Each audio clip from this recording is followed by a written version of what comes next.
মাৰ্গেৰিটাত বিনামূলীয়া চকুৰ পৰীক্ষা শিবিৰ। শিবিৰত ৰোগীৰ চকুৰ পৰীক্ষা কৰা হয়। মাৰ্গেৰিটাত সদ্যপ্ৰয়াত শিল্পী জুবিন গাৰ্গৰ সোঁৱৰণত অসম জুনিয়ৰ কলেজ আগবঢ়া চাইটিঙৰ উদ্যোগত এক বিনামূলীয়া চকুৰ পৰীক্ষা শিবিৰ অনুষ্ঠিত কৰা হয়। উক্ত শিবিৰত চকুত চানি পৰা ৰোগৰ পৰীক্ষা কৰাৰ লগতে বিনামূলীয়া চকুৰ অপাৰেশ্যন ব্যৱস্থা কৰা হৈছে। শিবিৰত বহুসংখ্যক ৰোগীৰ চকু চানি পৰা ৰোগীত ধৰা পৰিছে। চকু চানি পৰা ৰোগীক অহা 31 অক্টোবৰ তাৰিখে কেটেটং প্ৰাথমিক স্বাস্থ্য কেন্দ্ৰৰ পৰা চকু অস্ত্ৰোপচাৰৰ বাবে ডিব্ৰুগড় মেডিকেললৈ যোৱা হ'ব বুলি জানিব দিয়া হৈছে।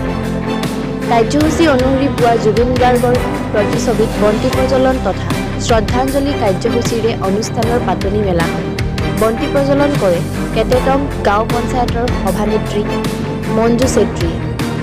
শিবিৰ উদ্ঘাটন কৰে কেটেটং আঞ্চলিক পঞ্চায়ত সদস্যা মীনাক্ষী বৰুৱা গগৈয়ে।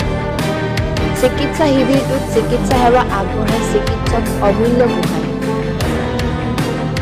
উক্ত চিকিৎসা শিবিৰত উপস্থিত থাকে অসম জুনিয়ৰ কলেজ আগবন্ধা চাইটিঙৰ স্বত্বাধিকাৰী সুশীল কলিতা, কেটেটং ব্লক প্ৰাথমিক স্বাস্থ্য কেন্দ্ৰৰ চিকিৎসক, অঞ্চলটোত বহুসংখ্যক গণ্যমান্য ব্যক্তিও স্থানীয় ৰাইজ। শিবিৰটোত প্ৰায় শতাধিক ৰোগীয়ে চকু পৰীক্ষা কৰোৱায়। উপস্থিত সকলোৱে অসম জুনিয়ৰ কলেজে আগবঢ়া চাইটিং লোৱা এই উদ্যোগক ভূয়সী প্ৰশংসা কৰে। মাৰ্গেৰিটাৰ পৰা কিষাণ মালুঙৰ ৰিপৰ্ট, টাইম 60 অসম।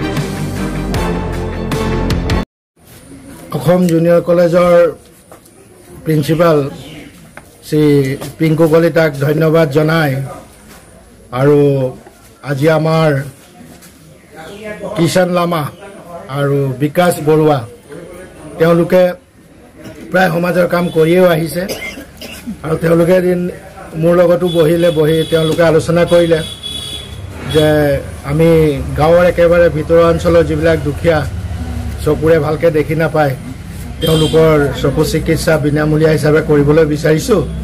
লগতে জুবিন গাৰ্গৰ সোঁৱৰণত আমি কামটো কৰিবলৈ বিচাৰিছোঁ। তো মোকো ভাল লাগিলে জুবিন গাৰ্গৰ নাম ল'লে, কাৰণ তেওঁতো আমাৰ অসমৰ যিখিনি কৰি গৈছে সকলোৱে জানে, সেই বিষয়ে বহলাই নকওঁ।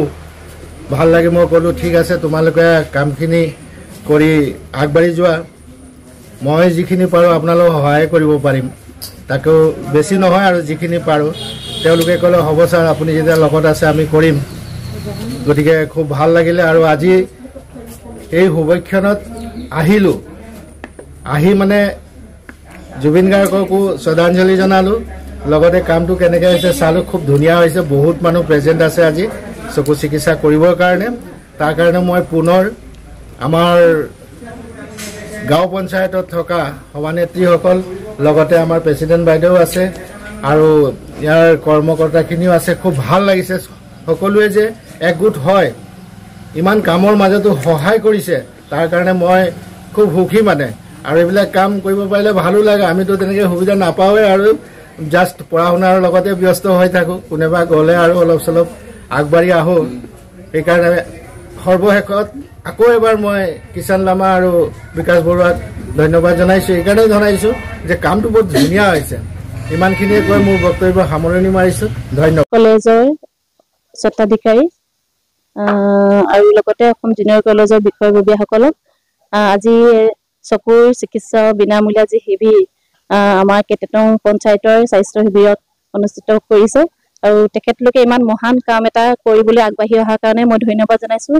আৰু লগতে আমাৰ যিসকল তেওঁলোকক সহায় সহযোগিতা আগবঢ়াইছে উদ্যোক্তাসকল, আমাৰ স্থানীয় সাংবাদিক বিকাশ বৰুৱা ডাঙৰীয়া, লগতে তেওঁৰ লগত সহায় সহযোগিতা আগবঢ়োৱা সকলো স্বাস্থ্য শিবিৰৰ চিকিৎসকসকলকো মই ধন্যবাদ জনাইছোঁ।